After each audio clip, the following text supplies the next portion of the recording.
Hello student, यदि आप class 7 में पढ़ते हैं, कक्षा 7 में पढ़ते हैं और 2024 में पेपर की तैयारी करना चाहते हो तो छात्रों आप इस वीडियो को पूरा देखें, क्योंकि आज की इस वीडियो में हम कक्षा 7 विषय विज्ञान का पेपर लेकर के आए हैं। ये 2023 का पेपर है और 2024 में यदि आप पेपर देना चाहते हैं तो फिर आप इस वीडियो को पूरा देखिए, क्योंकि यदि आप इस वीडियो को स्किप करते हैं तो आपको ये पेपर समझ में नहीं आएगा। ठीक है, तो इसका समय देखिए 3 घंटा है, पूर्णांक 100 का है। ठीक है, ये सब छोड़िए, ये सब तो फालतू बातें हैं। इसके प्रश्नों को देखिए, फिर उसे समझिए और इसे करने की कोशिश कीजिए। तो देखिए छात्रों, यदि आपको कोई भी पेपर चाहिए, जैसे कक्षा 7 का, 6 का, 8 का या 9, 10, 11, 12 कोई भी पेपर चाहिए, सारा पेपर आपको प्रोवाइड इस चैनल पे करा दी जाएगी। बस आप एक कमेंट कीजिए और इस चैनल को सब्सक्राइब कीजिए, बेल नोटिफिकेशन ऑल पे सेलेक्ट कीजिए और यदि आपके दोस्त में भी कोई है तो उसके साथ पास भी इस वीडियो को शेयर कर दीजिए, जिससे कि वो भी तैयारी अच्छे से कर सके। ठीक है, चलिए नोट, सभी प्रश्न करना अनिवार्य है। पहला, सही विकल्प छांटिए। तो पहले आपको क्या करना है, पहले के नंबर पर आपको सही विकल्प इसमें से छाट। क, जल वाष्प के द्रव में बदल जाने की क्रिया को कहते हैं।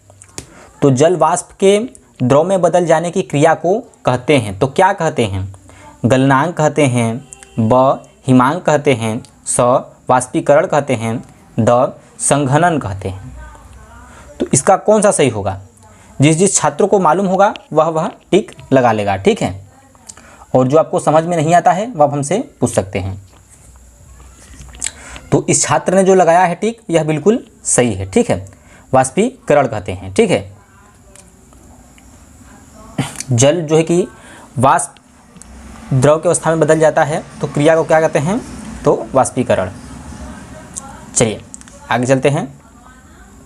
ख, बर्फ का ताप होता है तो बर्फ कितने डिग्री सेल्सियस पे जमता है?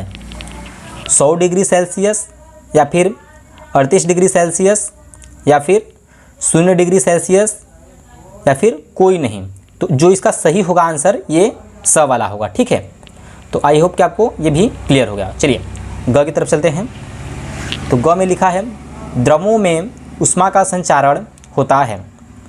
तो द्रवों में ऊष्मा का संचारण होता है तो चालन द्वारा या फिर विकिरण द्वारा या फिर संवहन द्वारा या फिर इनमें से कोई नहीं। जो आपको समझ में आता है वह आप हमसे कमेंट में बताइए किसका कौन सा सही होगा। ठीक है, इस छात्र ने लगाया है टिक विकिरण के द्वारा।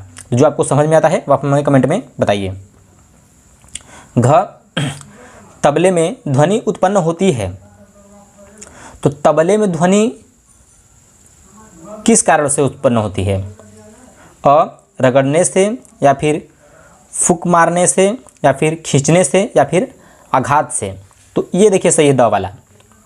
ठीक है,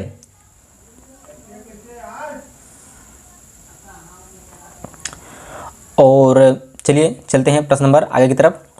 वस्तु द्वारा प्रति सेकंड किए गए कंपनों की संख्या को कहते हैं? अ, आवर्तकाल, ब, आयाम, स, आवृत्ति या फिर द कोई नहीं। चलिए प्रश्न नंबर दूसरा, क, परावर्तन किसे कहते हैं? तो परावर्तन यदि आपको मालूम है तो आप इसका आंसर दे दीजिएगा। ठीक है, और यहाँ पर रेशम प्राप्त करते विभिन्न, सब गलत सलत लिखे हैं।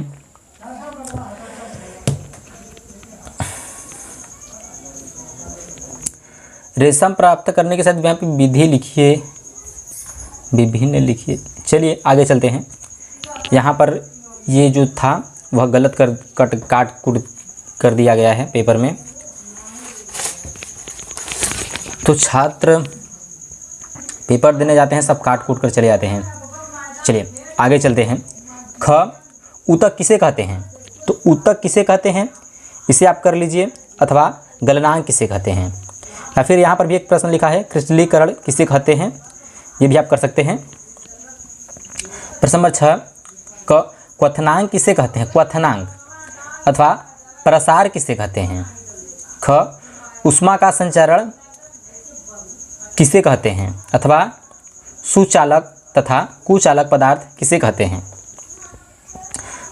चौथा, क, विकिरण किसे कहते हैं? विकिरण किसे कहते हैं, अथवा संसर्जन तथा असंजनन बल में क्या अंतर है? संसर्जन तथा आसंजन बल में अंतर लिखिए। ठीक है, तो इसे भी आपको कर लेना है। और ख, संतुलित समीकरण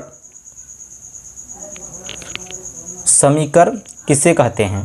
संतुलित समीकरण किसे कहते हैं? अथवा मिश्रण तथा यौगिक में अंतर लिखिए। क, रासायनिक सूत्र किसे कहते हैं? अथवा प्रौद्योगिकी का अर्थ लिखिए। अर्थ है। ख, सूत्र लिखिए। Sodium chloride, calcium carbonate, carbon dioxide, जल पोटेशियम परमैंगनेट, नाइट्रिक अम्ल, सल्फ्यूरिक अम्ल अथवा थर्मामीटर किसे कहते हैं? इसका कहाँ उपयोग किया जाता है? ठीक है, तो छात्रों आई होप कि आपको ये पेपर के सारे प्रश्न समझ में आ चुके होंगे। जो प्रश्न आपको समझ में नहीं आता है वह आप हमसे कमेंट में पूछ सकते हैं, और यदि यह पेपर आपको हल से चाहिए होता है तो फिर आप हमें कमेंट में बोल सकते हैं। इस पर भी आपको एक हल से वीडियो प्रोवाइड करा दी जाएगी। तो चलिए अब तक के लिए इतना ही, मिलते हैं आपको नेक्स्ट वीडियो में। धन्यवाद।